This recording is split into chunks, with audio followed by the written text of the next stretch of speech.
It's amazing how many apologists seem to think that attacking one atheist somehow equates to attacking all atheists, and that if you defeat that one atheist, even in your own mind, you've suddenly won the war. This time, I take a look at an apologist with a rather comedic name of Deflating Atheism, as he takes on a website addressing Ansom's cosmological argument in his apparent everlasting quest to call all atheists idiots. Yet, he only reveals that he really has no clue what the hell he's talking about, and makes himself look like a fool. No surprise there, so let's get started. When debating with atheists, they'll almost invariably whip out their favorite stock expression, "There is no evidence for God." Well, let me make a slight correction here. Atheists tend to say that they have seen no evidence for God, therefore they don't believe in it. Obviously, I can't speak for all atheists, but that's the takeaway I've gotten from spending decades around outspoken atheists. We can only evaluate evidence that we've actually been presented with. If Christians really wanted to prove us wrong, all they have to do is come up with some demonstrable objective evidence for us to examine, and we'll change our minds. When exactly do you think you'll be getting around to doing that? Of course, they have no way of demonstrating this claim to be true, and when you point it out, they'll shift the burden of proof on you and demand that you provide them with evidence. Why would you demand evidence if you already said it doesn't exist? Well, maybe that's because you completely and totally failed to present any. But of course, you insist on attacking a straw man instead of coming out and presenting the evidence that you seem to think that you have. You're just trying to distract people from the fact that you've got nothing. But don't worry, it's blatantly obvious to everyone. Now, the Christian apologist has several avenues available to them here. They could point to the first cause argument, or the contingency argument, or the fine-tuning of the universe, etc., etc. But no matter what they say, the response is invariably going to be the same. That's been debunked! Well, it has. But even if it hadn't, none of that is actual evidence for the existence of your particular deity in the real world. What you're arguing are just word games and philosophical masturbation that doesn't actually prove anything. It just makes unwarranted assertions without support. We want evidence, and apparently you have no clue what objective evidence actually is. Now, debunked is basically atheist speak for someone somewhere on the internet says this is wrong, therefore the matter is settled once and for all time. No, it means that it's been clearly demonstrated that the logical justification behind these claims is faulty. That's what debunked means. It's too bad that you've been recycling the same old tired and entirely debunked claims over and over and over again for centuries, just rephrasing things that were intellectually bankrupt centuries ago. Maybe you need to come up with some better arguments. And there are 2 points I want to note here. First off, is just how illiterate this is. When you say an argument has been debunked, you're practically advertising the fact that everything you know about philosophy you learned from YouTube. I guess that's why some of the best-known professional philosophers out there are saying the same thing. I mean, I guess Daniel Dennett learned everything he knows from YouTube, right? And somehow Bertrand Russell managed to see into the future, since he died 35 years before YouTube was created, and get all of his information that way. I guess we learn something new every day, don't we? Okay, Thomas Aquinas is not Uri Geller. If you feel an argument has been refuted, you say it's been refuted. Secondly, these people don't seem to understand that if you mount an objection to an argument, someone else can mount an objection to your objection. That's kind of the way the exchange of ideas works. These people don't really seem to get that. Indeed, you can mount any objections you wish, but in so doing, you have to present something in addition to what was said initially. You can't just keep rephrasing and repeating the same argument over and over and over again, which is all apologists can manage to do. That's not a credible response. In the end, all theological arguments essentially end up with one side having faith that they are correct, and the other side rejecting the arguments for lack of evidence. The only worthwhile response to an unconvinced opponent is to present more evidence. But the theist has none, or they would have done it already. I've actually had an atheist tell me that before I use any Christian apologetic argument, I should Google the name of that argument along with the word debunked, and that only if that Google search yields no results should I use that argument. Yes, these are the rational atheists we're dealing with here. That's because atheists get sick and tired of dealing with clueless theists who are just parroting something they saw on our apologetics website, but are totally unaware that the argument has already been thoroughly examined and completely refuted as ridiculous. That's why, if you're going to use these arguments in any serious debates, you need to do your own research and find out both the good points and the bad points to the ideas you're going to present.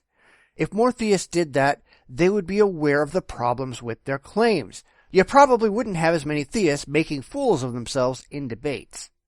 Now, luckily for all these brain-cased atheists, all these supposed debunkings that are floating around there on the internet have been compiled into one online resource called Iron Chariots, so that when they're debating with Christians on the internet, they could simply copy and paste from the website without having to think too much.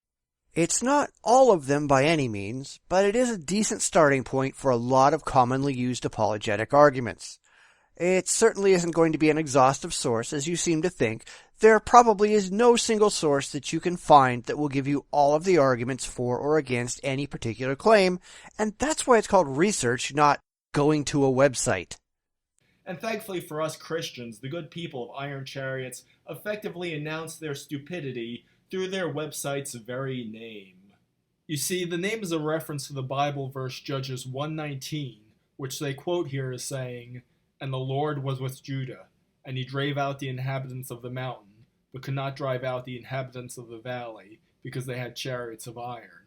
Now they quote this as a supposed contradiction to the idea of God's omnipotence, as they seem to think it's saying it was God who could not drive out the inhabitants of the valley. In fact, the verse is saying it was Judah and his men who failed to drive out the inhabitants. If this were unclear enough from context, most translations include the pronoun they, indicating it was the men, and not God, who couldn't drive out the inhabitants. That much is true, but the verse also says that God was with Judah, and if God is so impotent that he can't help Judah overcome some iron chariots, he's a pretty piss-poor God, isn't he? With that out of the way, let's dive into one article on Iron Chariots, namely the article dealing with the ontological proofs of God's existence given by Saint Anselm in the 11th century and by Alvin Plantinga in modern times. Cool. That's one of the many apologetic arguments that I've taken on before. So let's see what you've got. Now, in attempting to refute these arguments, they throw a lot of shit at the wall, and none of it really sticks. There's too much to respond to here, so I'll just poke a few holes in some of their objections.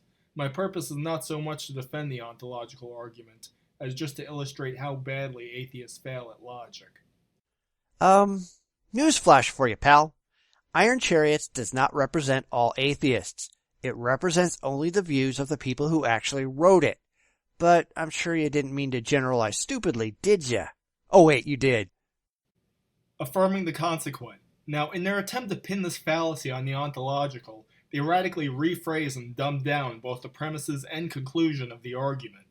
The third premise, not the second premise, states that a being that exists in the mind and in reality is greater than a being that exists only in the mind. It's not saying that anything that exists has the quality of greatness. The premise establishes a difference of degree, not of quality. Also, the conclusion doesn't assume that if something has greatness, then it exists. The conclusion is that this great thing, namely God, does exist both in the mind and in reality. Again, they completely mischaracterize the premises and conclusion of the ontological argument, which completely voids their attempt at a refutation. But that's kind of the point, and that's the central failure of the ontological argument. We can think of all kinds of examples of things that are maximally great, yet don't exist in objective reality. Now, before we go any further, and I have no idea what he's going to say next, I want to examine my personal reasons for rejecting the ontological argument as valid. If we look at the argument again, and it's important to note that this isn't something that Iron Chariots made up. This is actually the Alvin Plantinga version of this argument. It is consistently found in exactly this form across philosophical websites, so we can't be claiming that this is just something that they do.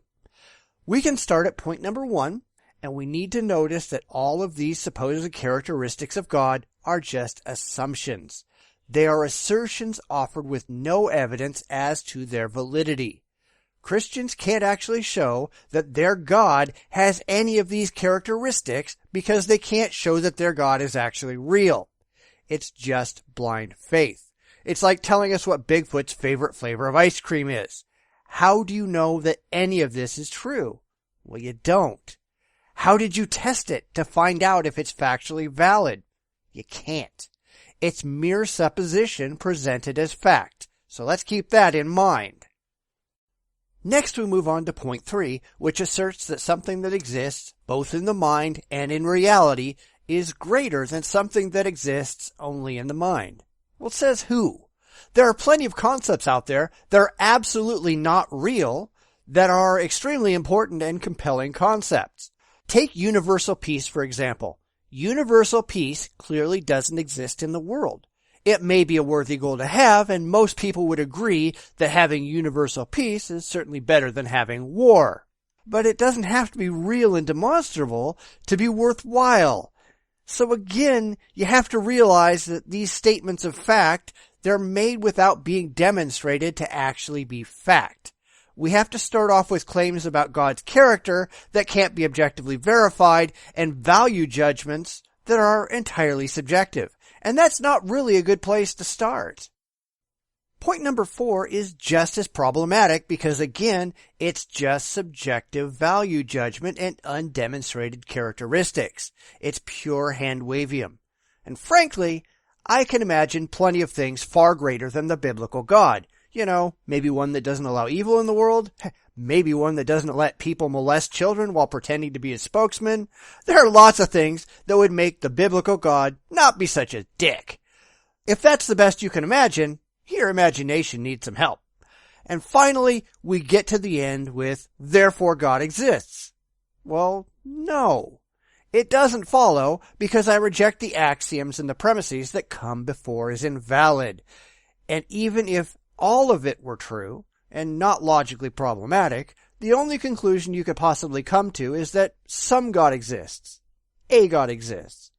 Not necessarily this particular God, because you've never drawn a direct causal link between these claims about your particular God and the God that's actually real. This isn't evidence for a specific God. There are thousands of possible gods that man has invented that he could bow down to, not to mention a virtually infinite number of possible gods that man hasn't made up yet. And it certainly doesn't describe the tyrant that appears in the Bible.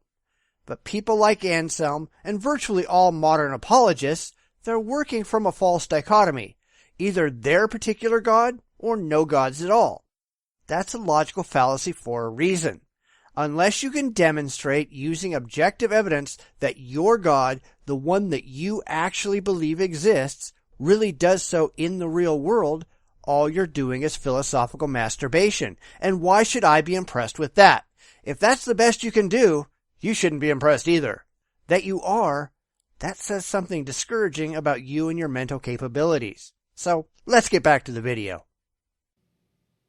Proof by logic. Here they criticize the ontological for not having any empirical premises, which just shows they completely misapprehend the force of the argument. If the argument was built on an empirical premise, it could only tell us what's true of this world. The ontological argument attempts to show that God exists in every possible world.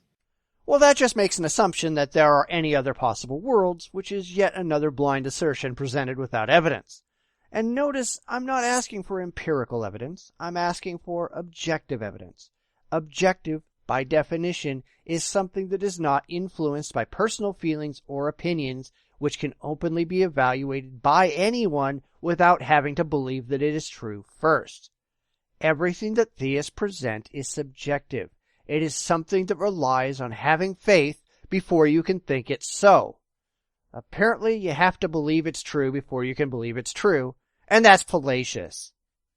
Also, note that phrase effectively defines God into existence. That's an atheist talking point. No, that's not an atheist talking point. It's a clear and demonstrable fact. You are defining God into existence. You are making claims about the characteristics of an entity that you cannot show is actually real. You cannot show how you got this information or how you tested it to find out if it's factually valid. Blind faith is not now, nor will it ever be an acceptable substitute for demonstrable fact.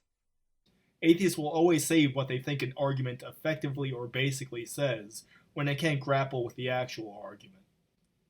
At the end here, they have two parody arguments that are supposed to underline a fallacy of Plantinga's ontological argument, and they both fail to do so for the same reason.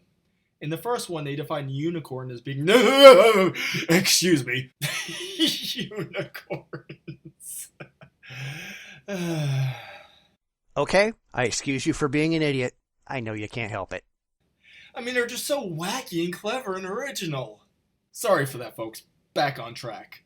In the first premise, they say it's possible a necessarily existing unicorn exists, and then, through a proper application of the S5 axiom of modal logic, they deduce that the unicorn necessarily exists.